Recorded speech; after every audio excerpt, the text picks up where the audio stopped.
What can I say about Bruce Springsteen's new covers album? He understood the assignment. My review of Only the Strong Survive is coming up next on Track by Track. Hey everybody, my name's Kyle, and this is Track by Track, music reviews, news, and commentary. Thanks for tuning in today, and if this is your first time here, please take a second to click subscribe so you won't miss future reviews and more. When Bruce Springsteen announced his new album back in September, it was a bit of a surprise for multiple reasons. First off, the news came on the heels of his 2023 concert tour with the E Street Band going on sale and almost immediately generating controversy over the high price of tickets. Since the 2020 release of his album Letter to You, fans have been anxious to hear how those new songs would sound live. They just had no idea how much it would cost.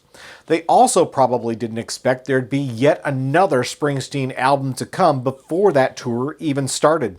And more than that, they likely didn't expect it to be an album of soul music cover songs, and indeed without the E Street Band behind him. The songs and the sounds on Only the Strong Survive may take a lot of fans by surprise, but at the same time, it's an album that, once you listen to it, you find there's really no surprises at all. Springsteen tackling this concept may have been unexpected, but the result is almost entirely what you expect.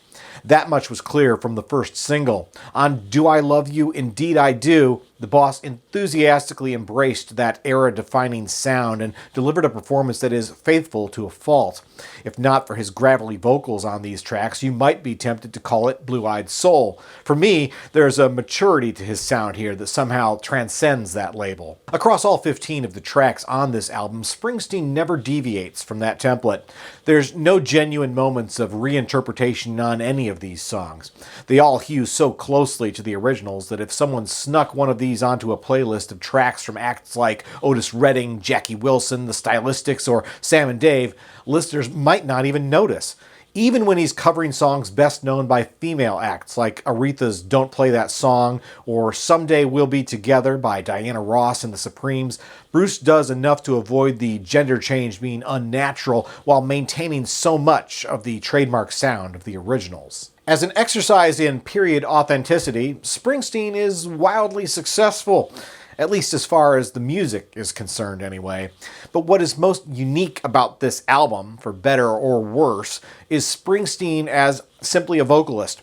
Absent of his songwriting and with only a few moments of guitar, Bruce's only tangible contribution to the album is his voice. I think it's fair to say when Bruce writes, he writes for his own voice. But these songs were not written for him, and too often his voice feels ill-suited to the material. Perhaps ill-suited is too strong a way to put it. More to the point, he is not the ideal voice for most of these songs, and he often strains to meet the melodic demands of the music.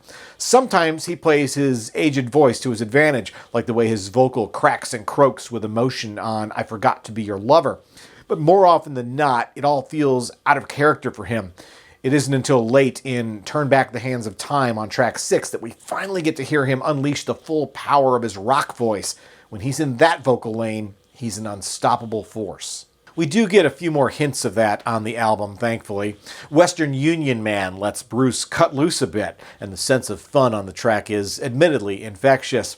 Then on Any Other Way, Bruce anchors those trademark rocker vocals through the majority of the song with the deeper delivery of the title lyric, which feels pretty damn cool.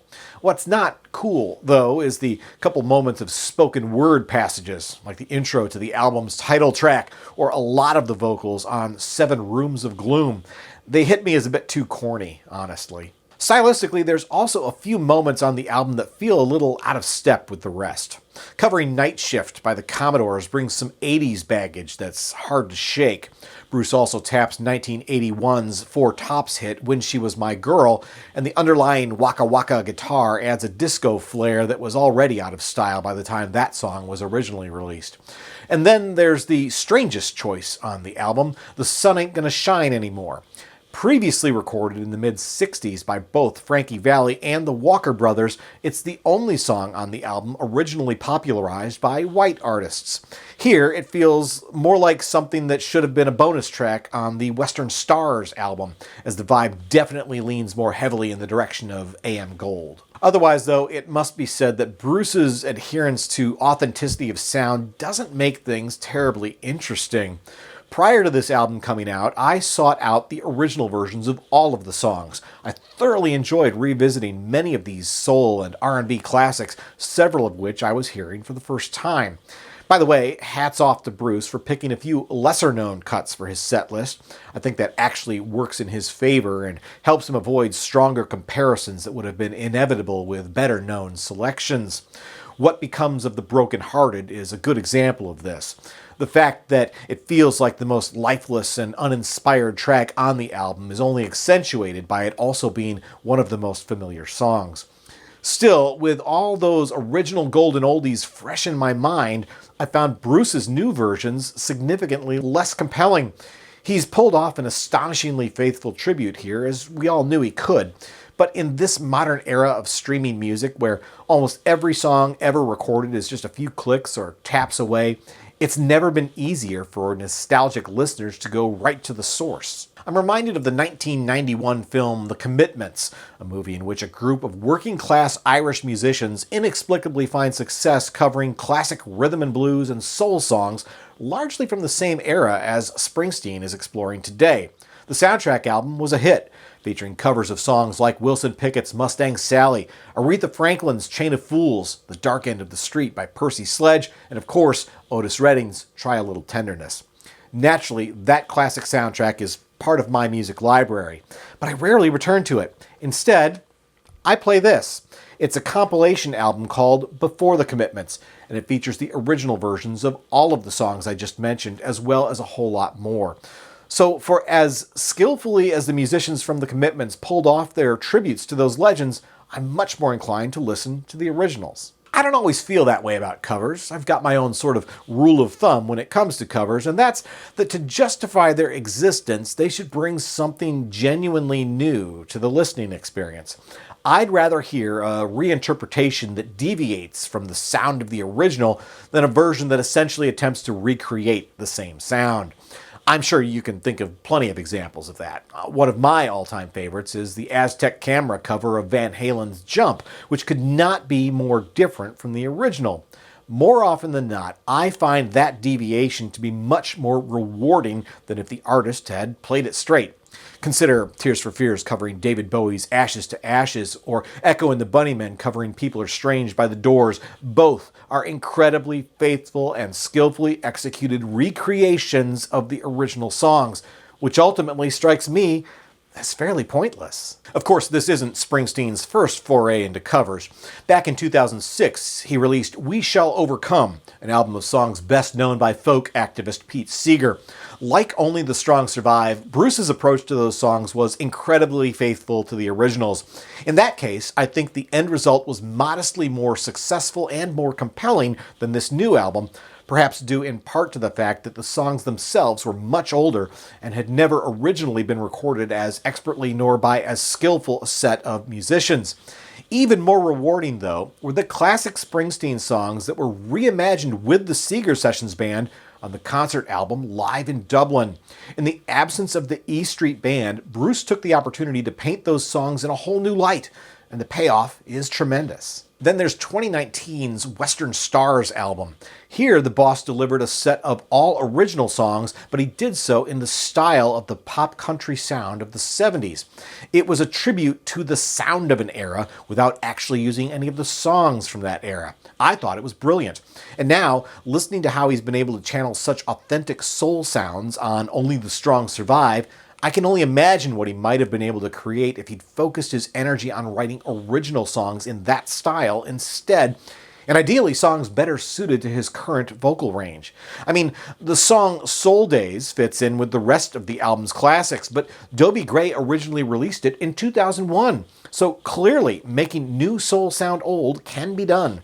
To me, that's an exciting prospect, especially considering how well Bruce pulled off the vibe on Western Stars. When I released my video announcing the Only the Strong Survive album, there were a number of comments from viewers about how Springsteen was succumbing to the trend of older legacy artists releasing covers albums during their twilight years. They said it signaled that the well of creativity had run dry. I prefer not to subscribe to that philosophy, if only out of optimism.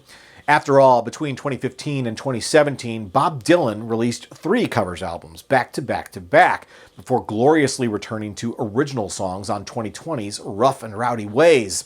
And while Springsteen's last album, Letter to You, was not necessarily one of the highlights of his impressive discography, it was still a strong effort that showed he still had a lot more songs left in him. Then again, a few of those songs were actually written in the early 70s but never recorded until now, so in any case, it's hard not to applaud such a meticulously and lovingly crafted tribute to the music that perhaps not so obviously inspired one of rock's living legends. Honestly, would you expect any less from an artist of this caliber? But at the end of the day, it all feels so ephemeral. These songs, the original versions of these songs, they were built to last. But this tribute, this homage, feels so fleeting and lacking in staying power. And while it's very far from a failure or an embarrassment, naysayers be damned, I think it's also destined to be little more than a footnote in the story of Springsteen. It will be all but forgotten when he's back in front of the E Street Band next year, performing the songs that someday, decades from now, some future guitar slinger, now only in grade school, will just as faithfully re-record and release to his legion of fans as a tribute to the music that once inspired him. And perhaps that future icon's intent will be similar to what I suspect was in part behind this legend's new album, to turn his fans on to the music that made him. And I sincerely hope this album does that for you. So I'm giving Only the Strong Survive by Bruce Springsteen an X rating of 5 out of 10. It's an expertly executed exercise in nostalgia by an American original that only goes to show that there's nothing better than the original. Once again, my name's Kyle, and this has been Track by Track. If you like this video, be sure to give it a thumbs up, plus check out some of these other videos below that I think you might also enjoy. And of course, be sure to subscribe, because true music fans always want new releases the day they come out. Thanks for watching, and I'll see you next time.